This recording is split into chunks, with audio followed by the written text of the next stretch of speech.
안녕하세요. 전 서울에 거주 중인 30대 여성이에요. 주변 결혼을 한 친구들 이야기만 들어봐도 크던 작던 시댁과 일이 있는 걸 보면 결혼과 시집살이는 뗄래야 뗄 수 없는 듯합니다. 이곳에도 정말 대단한 시댁들이 많던데 저희 시댁도 만만치가 않았어요.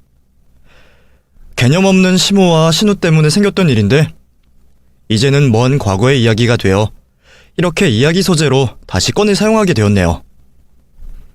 그럼 개념 없는 두 사람에게 어떤 일이 생겼는지 말해보겠습니다.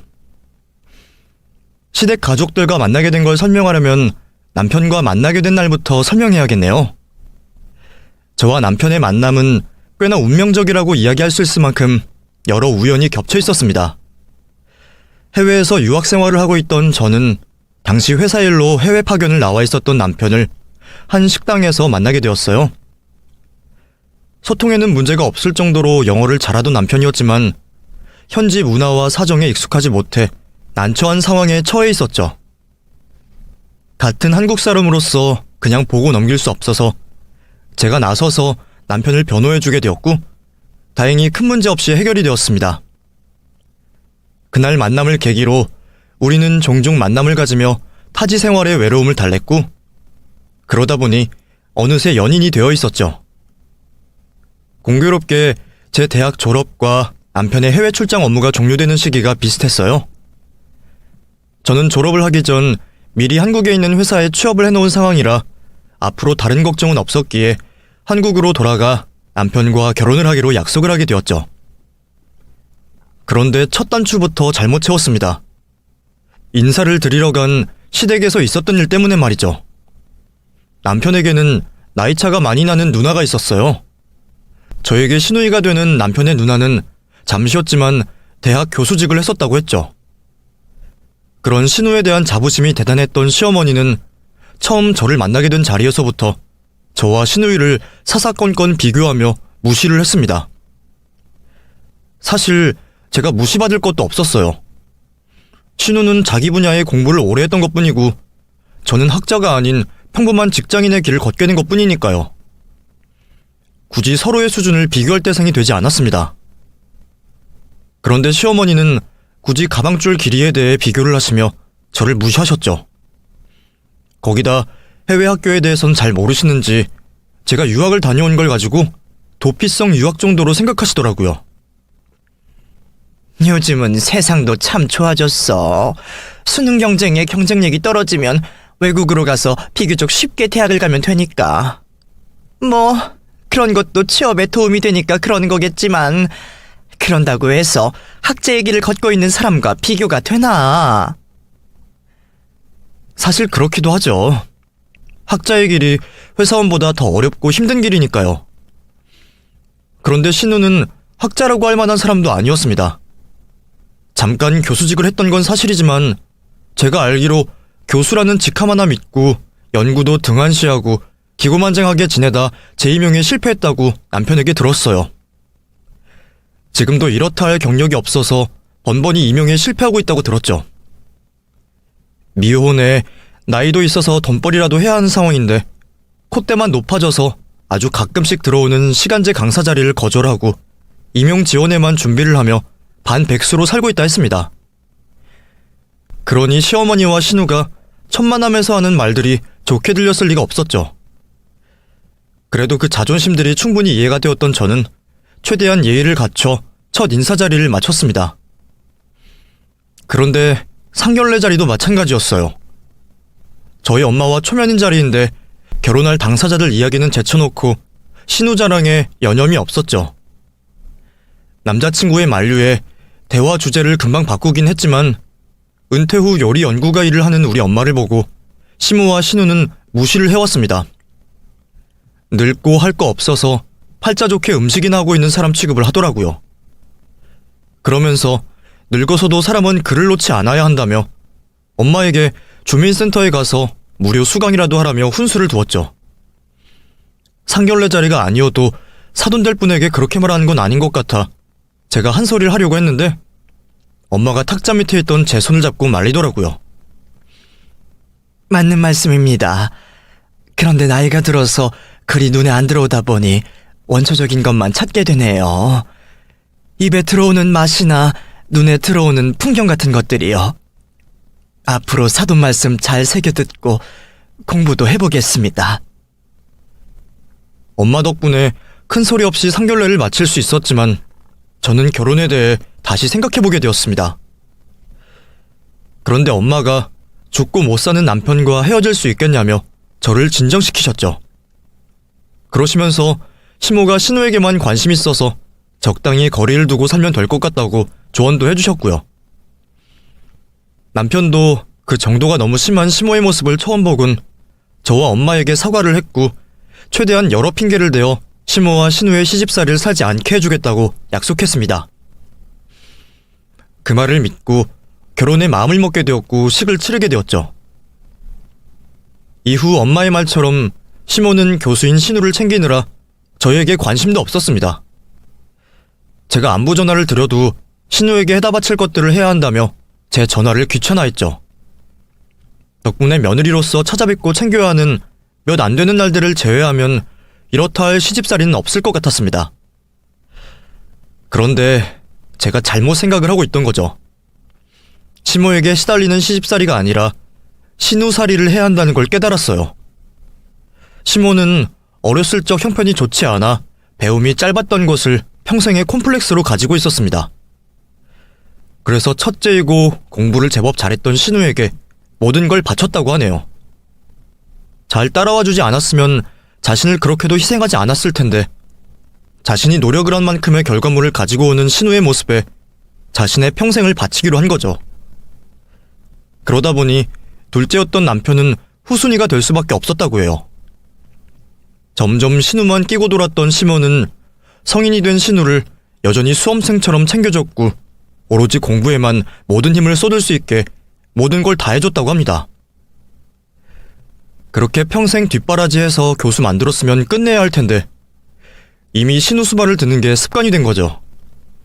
평생 공부하는 걸 제외하면 손 하나 까딱 직접 해본 적 없는 신우는 당연히 아나무인의 성격이 될 수밖에 없었고 인간관계도 잘 형성하지 못했다고 합니다.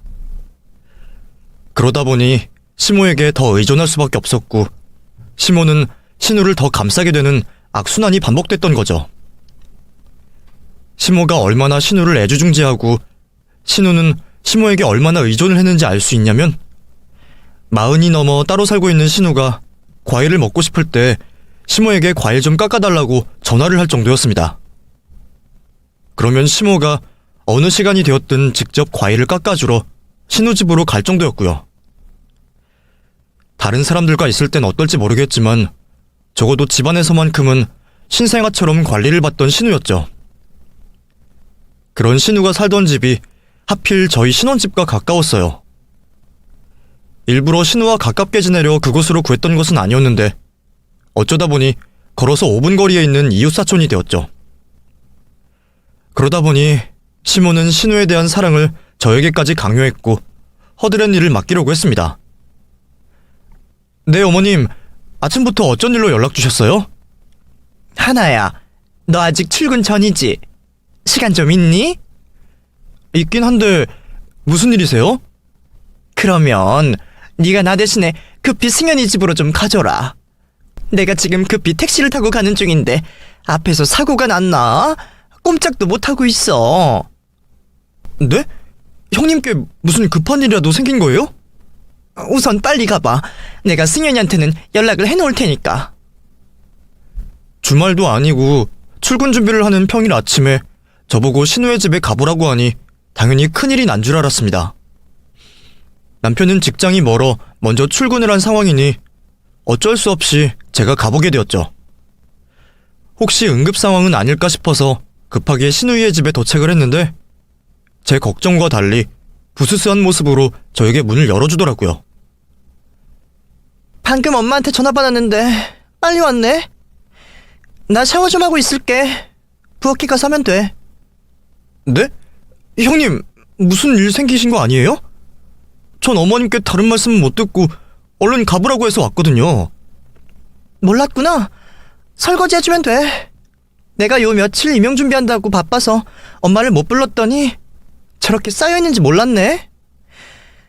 아침에 일어나서 방에서 나오자마자 냄새가 너무 많이 나서 알았어. 아, 부엌에서 잘 들으면 화장실 샤워기 물소리 들리거든? 그러니까 나 물 쓸 때는 설거지에 필요한 물 쓰지 마. 알았지? 어이가 없더라고요. 아무리 가깝다고는 하나 내가 신우 먹은 설거지거리를 치워주는 가정부도 아닌데 출근 전에 바쁜 사람을 불러다가 설거지를 하라니.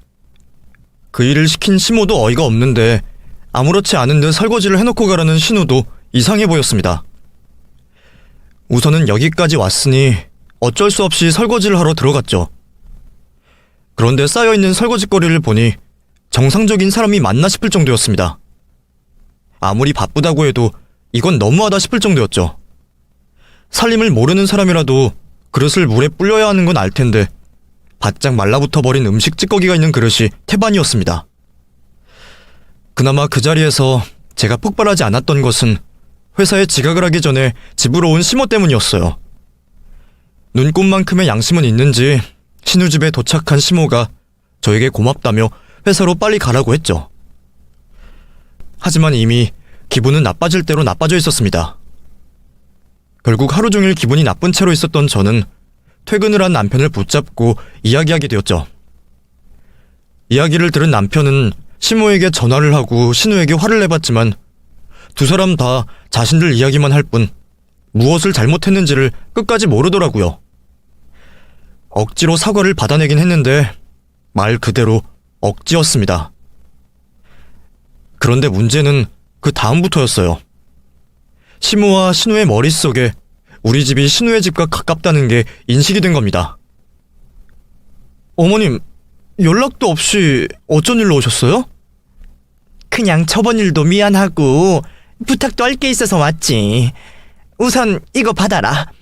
이건 녹용인데 네가 회사 일로 피곤하다고 해서 내가 한 첩 지어왔다. 그리고 저번에 너 출근하는 날 무리한 부탁한 거 미안하다. 나는 네가 시간이 있다고 해서 오후에나 출근하는 줄 알았어. 그 당시는 요즘처럼 자율 출근 제도가 있었던 것도 아닌데 어느 회사가 오후 되어서 출근을 하겠어요? 뻔한 거짓말이었지만 사과까지 하러 온 분에게 거짓말하지 말라고 말할 수 없으니 저도 맞춰서 말을 했죠. 그렇게 생각하셨을 수도 있겠네요. 제가 앞으로는 이런 일 발생하지 않게 어머님께서 묻는 말에 정확히 대답할게요. 뭘 또 그렇게까지 말하니? 그건 그렇고 내가 아까 말한 부탁에 대해서 말인데 너 퇴근하고 나서는 시간이 좀 있지. 승영이가 집에 오는데 너무나 늦은 여유가 있을 거 아니야. 여유까지는 아니고요. 청소랑 저녁 정도 준비할 시간이 있죠. 그거 하는데 얼마나 걸린다고. 다름이 아니라 네 신우 승현이 말이다. 걔가 요즘 다시 교수직 알아보느라 정신이 없어요. 대학 교수 되는 게 얼마나 힘든 일인데 집안 신경 쓸 여력이 있겠어? 연구와 논문 준비하지, 임용도 알아보지. 정신이 없지.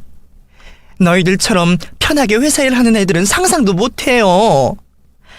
나랑 같이 살면 내가 다 해줄 텐데 혼자 살고 싶다고 저렇게 나가버리니 내가 걱정이 되어서. 네가 집이 가까우니까 퇴근하고 잠깐씩 승현이 집 좀 봐주면 안 될까? 이 녹용도 내가 부탁 잘 봐달라고 준비한 건데. 애초에 저희 집으로 녹용을 사들고 온 목적이 그거였습니다. 사과는 핑계거리고 자기 딸을 저에게 맡기려고 온 거였죠. 이거는 아니다 싶어서 저도 안 되겠다고 말씀을 드렸어요. 그랬더니 시모는 자기가 신우를 어떻게 키워왔는지 일장연설을 하기 시작했습니다. 혼자서 울고 웃고 모노드라마를 찍던 시모는 그럼에도 제가 심드라한 태도를 보이자 짜증까지 냈어요. 그러더니 또 신우 키워온 이야기를 처음부터 반복했죠. 제 입에서 신우를 챙겨주겠다는 말이 나오기 전까지는 절대 자리를 떠나지 않을 것 같았습니다. 학을 뗄 정도로 끈질긴 시모의 태도에 어쩔 수 없이 제가 3일에 한 번은 신우 집을 봐주겠다고 했죠. 아무리 어지럽힌다고 해도 3일에 한 번이면 충분할 거라고 생각했는데 자기가 먹은 사탕 포장지도 아무 바닥에나 버리는 신우로 인해서 제가 편하려면 매일을 가야 했어요. 그뿐만이 아니었습니다. 신우집 때문에 저희 신혼집을 제 집 드나들듯 찾아오던 시모가 저희 엄마께서 저 먹으라고 해주신 반찬들을 맛보더니 신우 것도 부탁 좀 하자는 거예요. 어머, 이거 너무 맛있다. 이거 너희 어머니가 해준 거니? 집에서 노니까 요리할 시간이 많아서 그런가 음식 손맛이 기깔나네. 하나야, 이거 어머니께 좀 더 해달라고 해라. 우리 승현이가 좋아할 맛이야.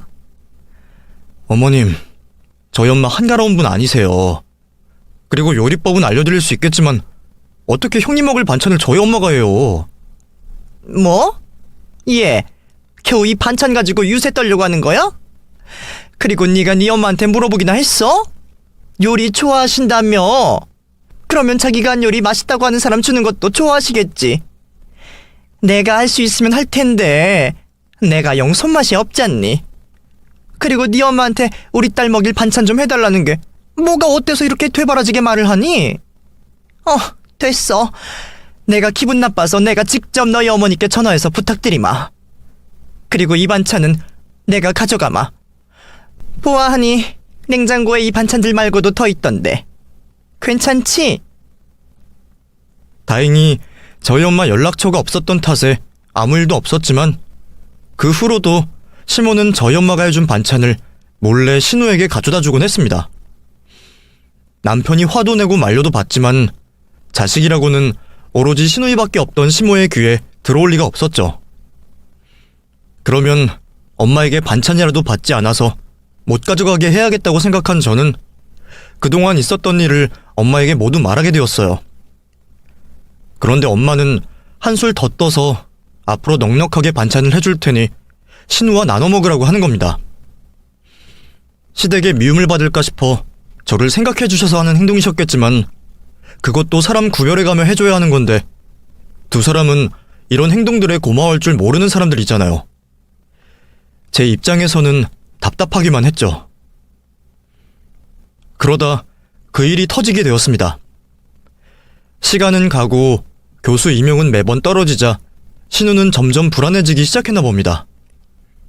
임용이 매번 떨어져도 무조건 잘 될 거라며 자기 귀에 듣기 좋은 말만 하던 시모를 붙잡고 불안한 자신의 미래에 대해 짜증도 내고 울기도 했죠. 이제 자존심 따위는 내려놓았다면서 지방에 처음 들어보는 대학에 시간제 강사라도 하겠다고 하더라고요. 하지만 그마저도 쉽지가 않았죠. 더 이상 대학 강단에 설 수 없다면 앞으로 교수직을 하는 데 있어서 더 힘들어질 거라는 걸 알았던 신우는 같은 대학과 대학원 동창들 중 교수직을 하고 있는 사람들을 불러 임용에 도움이 될 수 있는 추천서를 받으려고 했어요. 자기 집으로 동창들을 불러 모으려 한 신우는 그럴싸한 음식을 차려야 했고 시모에게 상 좀 차려달라고 부탁을 하게 된 거죠. 그런데 시모가 요리를 잘 못하니까 그 부탁을 저와 저희 엄마에게 한 겁니다. 네 신우이 잘 되라고 하는 일인데 그 정도 일은 도와줘야 하지 않겠니? 정 그러면 내가 하루 일당이라도 쳐줘서 살아야 할 테니까 너희 어머님 좀 불러서 그날 다 같이 요리 좀 하자. 싫어요. 저번 일도 있어서 어머님께서 하신 부탁이 좋게 생각되진 않네요. 정 요리하실 분이 필요하시면 정식으로 돈 받고 요리해 주시는 분 섭외하셔서 하세요. 너 정말 저번부터 계속 이럴 거야? 네 신우이 교수직 다시 하는데 이렇게 협조 안 할 거냐고. 지금 너랑 네 어머니 자존심이 문제야? 우리 딸 교수직이 달린 문제인데. 시모가 무슨 소리를 하든 헛소리로 치부하고 무시를 했습니다. 저희 엄마 연락처도 모르니 저만 시모의 헛소리를 견디면 된다고 생각했죠. 그런데 신우이 집에서 모임이 있는 금요일이 되자마자 시모에게 끈질기게 오던 연락이 오지 않는 겁니다. 저로서는 정말 요리사로 섭외한 줄 알았죠. 퇴근을 하고 남편과 보낼 주말을 기대하고 있었는데 전화가 걸려왔어요. 시모였죠. 안 받을까 하다가 안달이 난 시모의 목소리를 듣고 싶어 걸려온 전화를 받았습니다. 너 퇴근했을 텐데 안 오니? 전 분명히 말씀드렸는데요. 안 간다고. 그래. 그러면 이 많은 요리 뒤처리를 네 어머니가 하셔야겠다. 네? 그게 무슨 소리세요? 무슨 소리긴. 너희 어머님께서 직접 오셔서 상을 차려주시는데 뒤처리할 일손이 부족하다는 말이지. 저는 시모의 전화를 끊고 엄마에게 전화를 걸었습니다. 엄마, 지금 어디야? 진짜 우리 신혼에 있어? 사돈께서 수요일인가 연락이 오셨어. 사돈 처녀일 좀 도와달라고 해서. 뭐? 엄마가 거길 왜 가? 내가 그 사람들 어떤 사람인지 말했잖아. 기다려. 내가 금방 갈게. 정말 엄마는 그 집에 있었고 저는 화가 난 채로 신우네 집으로 달려갔죠. 도착한 신우의 집에 있는 시모에게 따져 물었습니다. 정말 왜 이러세요? 그렇게 귀한 따님이시면 직접 요리를 배워서 하시라고요. 왜 나랑 우리 엄마 무시하면서 허드렛 일을 시키시는데요? 솔직히 우리 엄마 생신에 작은 선물이라도 하셨어요? 아니면 제 생일에 미역국이라도 해줬냐고요? 시모에게 화를 내는 나를 엄마가 말렸습니다. 신우의 사정을 다 듣고 온 거라며 저보고 가만히 있으라고 했죠. 그런 엄마가 이해가 되지 않았던 저는 엄마에게도 화를 내고 말았죠.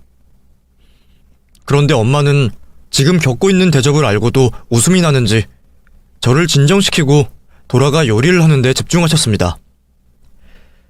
결국 시모에게 도끼 눈을 뜨고 째려보며 엄마의 수고를 덜기 위해 돕기로 했죠.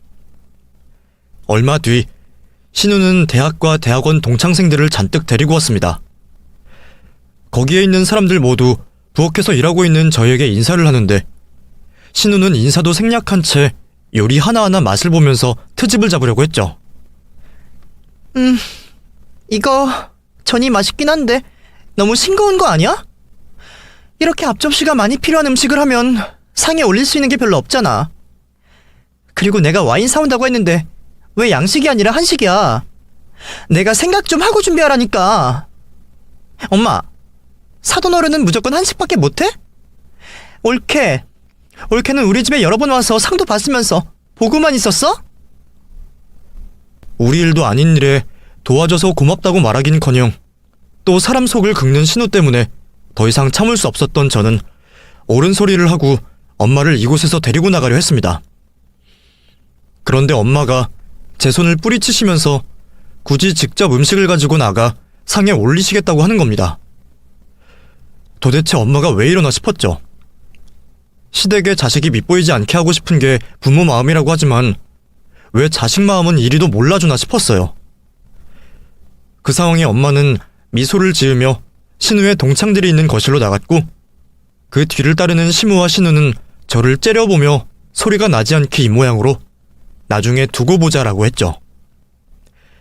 답답한 상황에 한숨이 나왔습니다. 사람들이 있는 거실로 나가 깽판이라도 쳐야 하는 건가 싶었죠. 그때 거실에 있던 신우의 동창들 중 한 명이 저희 엄마를 알아보고는 깜짝 놀랐다는 듯이 소리를 쳤어요. 어머, 교수님 아니세요? 저 기억나시죠? 가만, 혹시 혜진이니? 어머, 정말 오랜만이다. 마지막으로 본 게 정교수 결혼식 때였나? 그것도 벌써 5년이나 넘은 일이네. 어머, 반가워라. 그동안 어떻게 지내셨어요? 나야 은퇴하고 팔자 좋게 잘 지내고 있지. 그런데 내가 그 교수님 소리는 이제 하지 말라고 했잖니. 은퇴한 지 몇 년이고 명예교수도 반납을 한 지 오래인데 이제 평범한 취미거리나 만지작거리는 노인네가 그런 소리 듣는 게 부끄럽다. 사모님, 고상하게 사모님이라고 불러줘. 아차차, 죄송해요. 제가 너무 반가워서 그만 잊어버렸어요. 그런데 여긴 어쩐 일이세요? 승현이랑 친인척 사이셨어요? 아니, 여기 우리 딸 시댁이야. 오늘 내 도움이 필요하다고 해서 왔지. 정말요? 따님분 결혼했다는 이야긴 들었는데 바쁠 때라 연락도 못 드렸어요. 죄송해요. 한창 바쁠 시기라는 걸 다 아는데 뭘 미안하다고 말해. 이렇게 만나서 축하해주면 되는 거지. 세상에, 사모님을 여기서 만나네요. 진짜 세상 좁은 것 같아요.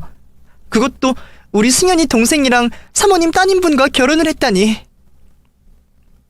엄마와 신우 동창들이 화기애애하게 이야기꽃을 피우고 있을 때 시모와 신우는 이게 어떻게 돌아가고 있는 상황인지 눈치를 보기 급급했습니다.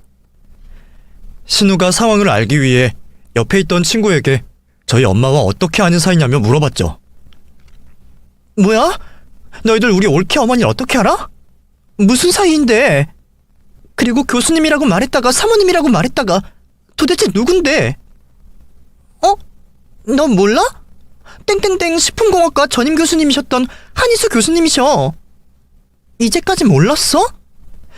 우리 중에 교수님 밑에서 박사과정 밟은 애들도 있고 다들 학회에서 뵌 적 많아서 작든 크든 인연이 있는데 너 지금까지 아무것도 모르고 있었던 거야? 야, 좀 심하다. 아무리 은퇴하신 지 꽤 되셨지만 다른 분야도 아니고 같은 분야에 있으면서. 뭐? 저분이 한희수 교수님이시라고? 친구에게서 은퇴하시기 전 우리 엄마의 직함과 정체를 알게 된 신우는 어쩔 줄 몰라 했어요. 사실 저도 엄마와 신우가 같은 분야에 있는 줄은 모르고 있었습니다. 신우의 첫인상이 그다지 좋지 않아 알고 싶지도 않았고 대학 전공 분야가 워낙 많다 보니까 설마 저희 엄마와 관련이 있을까 싶었죠. 무엇보다 같은 분야에 있으면 상견례 자리든 결혼식 자리든 신우가 먼저 저희 엄마를 알아봐야 했을 텐데 그런 것도 없었으니까요. 저희 엄마가 아무리 은퇴를 하신 지 5년이 넘으셨다고 하지만 그래도 나름 한 대학에서 일평생을 전임 교수로 계셨고 거기다 명예 교수직을 받으실 만큼 분야 내에서도 알아주시는 분이었는데 못 알아본 신우가 이상한 거긴 하죠.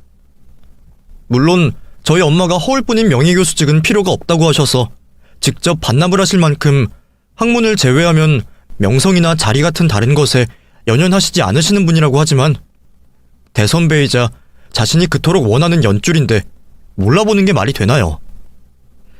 우리 엄마가 음식이나 조금 만지는 사람에서 저명한 교수님으로 그 정체가 밝혀지니 신우의 동공에 지진이 일어났습니다. 신우는 자신의 동창들과 대화를 나누고 있는 저희 엄마에게 이제라도 어떻게 잘 보여야 할지 고민에 빠져있는 듯 했습니다. 저희 엄마 추천서라면 교수직을 하는 데 있어 분명히 많은 도움이 될 텐데 지금까지 실수를 한 게 있으니 어디서부터 어떻게 만회를 해야 할지 걱정이 될 수밖에 없었죠. 한편 신우가 주인공이 되어야 할 모임은 어느새 저희 엄마 근황을 듣고 말씀을 듣는 자리로 바뀌게 되었습니다. 이제 취미나 즐기고 있는 은퇴한 노인이라 자신을 낮추시는 저희 엄마를 그 자리에 있던 신우 동창들이 상석에 앉히고는 근황을 여쭤보며 엄마 말씀을 경청하고 있었죠. 사모님, 그러면 어떻게 지내시는 거예요? 후배들 위해서라도 학회에 나와주시면 좋은데 은퇴하시고 홀연히 사라지시니 저희가 어떻게 지내시는지 근황을 통 알 수가 없어서요. 은퇴한 사람에게 별다른 근황이 뭐가 있겠어. 평생 글자만 보고 앉아있더니 삭신이 쑤시는 것 같아 늦게라도 건강을 챙기려 산이나 좀 타고 다녔지. 산악회를 다니다 보니까 어쩔 수 없이 도시락을 싸게 되잖아? 또 그러다 보니 이전까지는 일한다고 관심도 없던 요리에 맛이 들려가지고 지금은 나름 요리 연구가란 직함을 가지고 취미생활이나 즐기고 있지.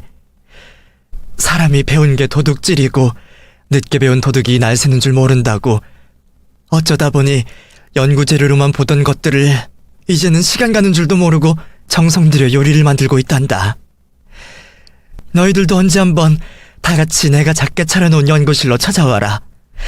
너희가 연구 재료로 사용하는 것들이 얼마나 우리 삶에 즐거움을 줄 수 있는지 내 직접 보여줄 테니. 엄마는 오랜만에 만나는 후배들과의 대화가 즐거우신지 한참 동안 대화를 나누셨습니다. 그런데 단순히 서로의 근황과 즐거운 대화를 나누자고 그 자리에 가셨던 게 아니었어요. 서로의 근황 이야기가 끝나가자 저희 엄마 입에서 신우가 했던 행동들에 대해 부정적인 말들이 나오기 시작했거든요. 그런데 이렇게 우리 사돈 처녀와 너희들이 아는 사이라고 하니 정말 놀랍네. 아니, 우리 사돈 처녀 같은 사람에게도 친구가 있다는 거에 놀랐다고 말해야 하나? 사돈 처녀가 학문에 외골수적인 기질이 있더라고. 나는 그래서 인간관계는 잘 맺고 지내나 걱정을 했다니까. 저희 엄마가 처음으로 자신을 언급해주니까 신우 얼굴에서 화색이 돌기 시작했습니다. 학문에 외골수 성향이 있다고 하니 칭찬으로 받아들였나 봐요. 저도 처음에는 제 시집살이에 도움을 조금이라도 주려는 거칠의 말 정도로 생각했죠. 그런데 계속해서 엄마가 하는 이야기를 듣다 보니 칭찬으로만 생각할 수는 없을 것 같았습니다. 승현이가 그런 면이 좀 있긴 하죠. 학자의 길을 걷고 있지만 어쨌거나 이것도 먹고 사는 게 우선인데 자기가 가지고 있는 환경적인 기대치나 수준이 워낙 높다 보니까 조건이 충족되지 않으면 들어오던 강단도 거절하더라고요. 같은 길을 걷고 있는 친구인 저희 입장에서는 안타깝기만 해요. 자신의 분야에 대한 열정도 있고 능력도 있는 것 같은데 자기 고집 때문에 그 재능을 썩히고 있는 것 같아서요. 사모님께서 이제 현실적인 것도 따져가면서 생각하라고 따끔하게 한마디 해주세요. 아휴, 늙은 내가 말한다고 지금까지 자신이 지켜온 소신이 한순간에 바뀌나? 그리고 나도 우리 사돈처녀 고집을 듣고 봐와서 소용없다는 걸 알아.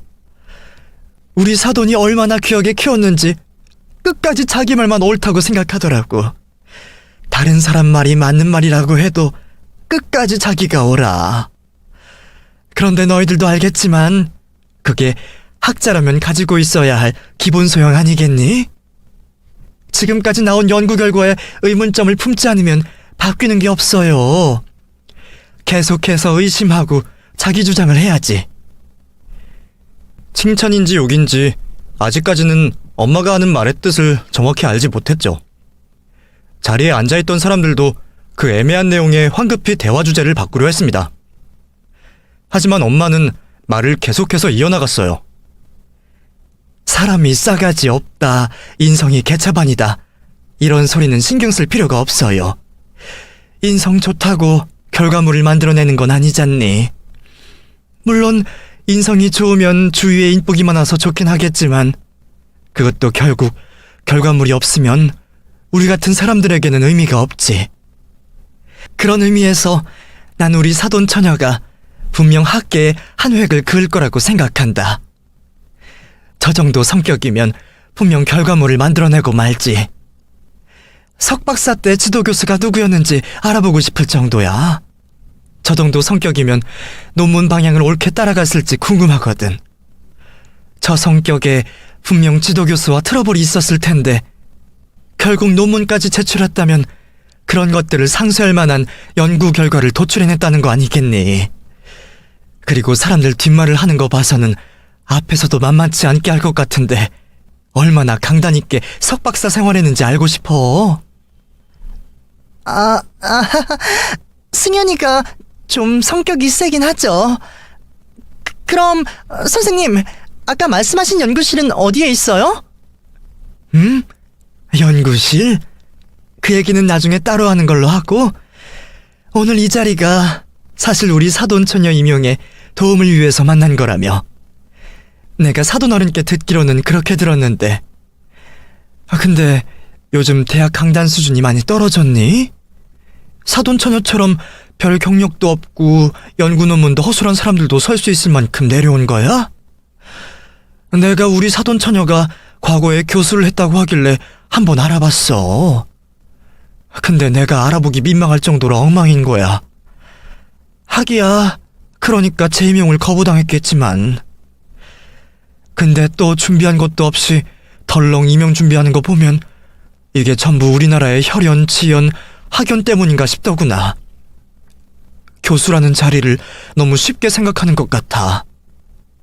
너희들도 오늘 사돈처녀에게 대접받았다고 아무렇게나 추천서 써주고 힘써주는 건 아니지? 엄마 입에서 직접적으로 욕이 나오지 않았지만 사실상 신우에 대한 욕이나 다름이 없었습니다. 저희 엄마의 차분하지만 흥분된 모습을 알아차린 신우의 동창들은 그 자리가 점점 불편해지기 시작했나 봐요. 다들 서로의 눈치를 보고 시계를 만지작거리며 자리를 떠날 채비를 하고 있었죠. 어머, 내가 너희들 맛있게 먹으라고 상차려 놓고 말이 너무 많았다. 우리 사돈과 사돈처녀 이야기가 나오면 멈출 수가 없어요. 할 말이 너무 많아서. 이제 그만할 테니 음식부터 먼저 먹어라. 아니에요. 저희도 원래 잠시만 있다가 가려고 했거든요. 저희 모두 다 다음 일정이 있어서. 사모님, 오늘 너무 반가웠습니다. 오늘 못다한 이야기는 다음에 저희가 자리를 만들어서 마저 듣기로 할게요. 저희 오신다고 이렇게 직접 정성 들여 요리까지 해주셨는데 너무 죄송해요. 다음에 꼭 하시고 있는 연구실에 들려서 맛보도록 할게요. 그럼 저희 일어나 보겠습니다. 죄송해요. 너네 어딜 가? 나 아직 너희들에게 할 이야기가 있는데. 우리 나중에 말하자. 우리가 오늘 서로 약속이 있는 걸 깜빡하고 있었어. 그럼 우리 먼저 가볼게. 나중에 연락하자. 아휴, 미안해서 어쩌나. 사돈처녀와 즐거운 시간 보내려고 한 자리인데 늙은 노인네가 시간을 다 잡아먹었네. 신우의 동창들은 그 불편한 자리에 붙잡혀 있을까 싶어 황급히 없는 약속을 만들어 자리를 떠났습니다. 동창들에게 추천서와 함께 도움을 받으려고 했던 신우는 도망을 가듯 집을 떠나는 사람들을 붙잡을 수도 없었습니다. 지금 당장은 눈앞에 있는 저희 엄마에게 잘못을 구하고 잘 보이는 게 먼저였겠죠. 그건 시모도 마찬가지였어요. 상을 치우려고 하는 저희 엄마에게 달려가 그 자리에서 무릎을 꿇고 큰절까지 하며 납작하게 기었죠. 아이고, 사돈. 제가 사돈을 몰라 배웠네요. 저희 딸과 같은 쪽에 계시다면 먼저 말씀을 주시지. 저는 우리 사돈께서 요리만 잘하신 줄 알았는데 이렇게 저명하신 분인 줄은 몰랐습니다. 어쩐지 제가 처음 상견례 자리에서 뵐 때도 뭔가 느껴지는 기운이 있었는데 입으로 꺼내기엔 실례가 될까봐 말을 못했네요. 그나저나 오늘 있었던 일로 오해를 하셔서 기분이 좀 상하신 것 같은데 푸시죠. 제가 자식 걱정이 앞서서 행동하다 보니 본 뜻은 안 그런데 오해를 하실 행동을 했나 봅니다. 제 소시적 이야기를 한다고 달라지는 게 있겠습니까? 저는 사돈과 사돈 처녀처럼 색안경 끼지 않고 저를 동네 노인처럼 편히 대해주시는 게 훨씬 더 좋은데요. 오히려 이런 모습 보이시니까 제가 더 실망스럽네요. 좀 전까지도 당당하고 경우 없게 행동하시더니 이제 와서 오해라고 말하시면서 약한 모습 보이시면 어떡합니까? 이런다고 방금 전까지 해오신 일들이 없었던 일이 되는 것도 아닌데 제가 제 딸과 저에게 지금까지 해오신 행동들을 잘 기억해놓고 있겠습니다. 네? 사돈, 그러니까 물론 제가 잘못했죠. 제 본심이 안 그렇다고 해도 느끼시는 분께서 그렇게 느꼈다면 제가 잘못한 거죠. 앞으로는 이런 일 없도록 하겠습니다. 그러니 화 좀 푸시죠. 저도 엄마를 대신해 사과드릴게요. 제가 먼저 선생님을 알아봤어야 했는데 정말 죄송합니다. 그러지 마시고 같은 분야 선배님으로서 후배되는 사람 예쁘게 봐주세요. 아이고, 사돈 처녀가 게으르고 인성만 나쁜 줄 알았는데 뻔뻔하기까지 하네. 예쁘게 봐주세요. 사돈 처녀, 내가 동네 노인이었다고 해도 그렇게 말했을 거예요? 생각해보니까 내가 사돈 처녀에게 안녕하세요, 고맙습니다, 이 두 가지 말을 들어본 적이 없었는데 갑자기 예쁘게 봐주세요? 노인네가 예쁘게 봐주면 교수직이라도 생길 것 같아서 그런 말 하는 거예요? 죄송합니다, 사돈어른. 제가 평생 공부하느라 바쁘다 보니까 주변 사람들에게 신경을 안 쓰는 게 습관이 되어서 앞으로 많은 가르침을 받겠습니다. 오늘 일을 계기로 다른 모습을 보여드릴 테니 화나신 거 푸세요. 저기요, 사돈처녀. 그런 말 함부로 하는 거 아니에요. 다른 사람들이 들으면 사람 가르치는 사람들이 다 사돈처녀처럼 생각하는 줄 알 거 아니야. 공부만 한다고 인성이 개차반인 사람들이 많은 줄 알아? 설령 괴팍한 사람들이 있다고 해도 그거야 자기 분야나 강의 관련해서 그렇지 사돈처녀처럼 아무한테나 막대하지 않는다고. 아니구나. 사돈처녀는 사람 가려가면서 대하지. 자기보다 못하다고 판단되는 사람들에게 골라가면서. 그리고 공부만 해? 지금 아무 대학이나 가서 교수분들이 얼마나 열심히 공부하고 계신지 확인해 볼까? 임용 시험은 후배들 양성하고자 내 전공 학문에 대한 연구도 지속하고자 준비하는 것이지 그 뒤가 더 치열해야 하는 걸 모르나? 내가 알기로 지금도 탱자탱자 공부는 안 하고 놀고 있는 걸로 아는데 뭐 공부를 열심히 해? 어쩌다 교수 한 번 되어서 그 맛에 취해 사는 것 같은데 내 장담 하나 하지. 그 정신머리와 인성으로 대학 강단에 설 수 없을 거라고. 정말 뼈를 깎는 노력을 해서 자격을 갖춘다고 해도 내가 눈 뜨고 있는 날까지는 절대 대학 캠퍼스에 발도 못 들이게 할 거니 한번 두고 봅시다. 사돈도 다시는 내 딸 건들 생각 하지도 마세요. 평생 시집살이 할 값 내가 여기서 차려놓고 가니. 그렇게 엄마의 손에 끌려 그 집을 나오게 되었습니다. 이 모든 게 엄마가 계획을 했던 일이었어요. 처음 상견례 자리에서부터 신우가 자신과 같은 분야에 있다는 걸 알았던 엄마는 처음에는 자신이 도와줄 게 없나 찾아보시려는 생각을 하셨다고 해요. 그런데 건방진 신우의 태도와 저에게 들은 시모와 신우 이야기를 듣고 도와줄 마음이 싹 없어지셨고 한 방 먹일 기회만 기다리고 계셨던 거죠. 그러다 그날 엄마 계획하에 그 일들이 벌어진 겁니다. 그날 저녁 뒤늦게 그 일을 알게 된 남편도 노발대발 펄펄 뛰며 화를 냈고 시모와 신우에게 전화를 하여 큰 소리를 냈습니다. 그리고 두 사람에게 다시는 저에게 연락하지 말라며 경고를 했죠. 그날 이후 저는 지금까지 시댁에 발도 들이지 않고 안부 전화도 하지 않습니다. 시댁일이라면 유일하게 아버님 기일에 추모원을 찾아가서 기도를 드리고 오죠. 남편은 그래도 자식 노릇은 해야겠다며 홀로 명절마다 집을 찾아가고 있지만요. 신우가 어떻게 되었을지 궁금해하실 거예요. 애초에 어쩌다 대학 교수가 된 적은 있었지만 이렇다 할 경력도 없고 연구 결과도 없던 신우는 시간제 강사도 하기 힘들어졌고 결국 학원 선생 일을 잠시 하였어요. 그런데 그마저도 학원 원생들과 학부모 원성이 생겨 그만두게 되었고요. 그렇게 큰일을 치르고도 인성이 고쳐지지 않나 봅니다. 이제 매달릴 곳이라고는 저희 엄마밖에 없는지 시모와 신우는 요즘에 다시 저와 저희 엄마에게 환심을 사보려 노력 중에 있어요. 선물을 보내오는데 곧바로 반송을 보냈죠. 아무리 생각해도 평생 고쳐질 성격과 마음씨가 아니라 지금처럼 거리를 두고 생활하려고요. 괜히 치근한 마음에 잘해줬다가는 또 사람을 무시할 게 뻔한 사람들이니 말이죠.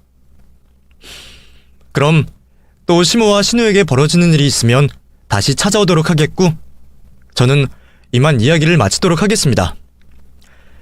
날씨가 이제 막 차가워지기 시작하는데 건강 유의하시길 바랍니다. 감사합니다.